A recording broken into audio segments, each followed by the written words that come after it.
Жамбыл облысы тұрғындары, сіздерді тәуелсіздік күнімен өз атымнан және Жамбыл аудандық полиция жеке құрамының атынан шын жүректен құттықтаймын.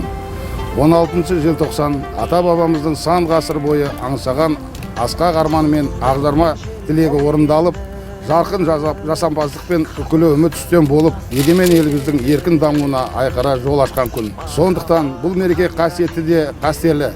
Біздер егемен еліміздің ертеңі үшін аянбай еңбек етіп, жаңару мен жаңғыру жолында өз үлесімізді қосатынымызға сенімдіміз. Мерейлі мереке құтты, тәуелсіздігіміз тұғырлы болсын. Құрметті қазақстандықтар, сіздерді мынау келіп жеткен тәуелсіздіктің 29 жылдығынан шын жүректен құттықтаймын. Біз еліміз үшін аянбай еңбек етіп, қоғамға өз үлестерімізді қосуымыз керек.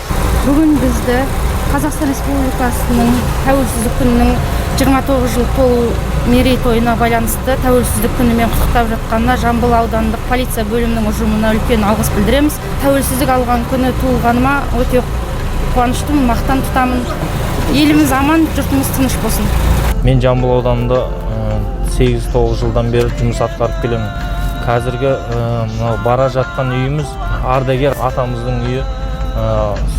Жұбайы апамызды осы мереке сайын құттықтап барып кіріп шығамыз осы үйге. Осы жақын жерде полиция қызметкерлеріне көп рахмет айтам.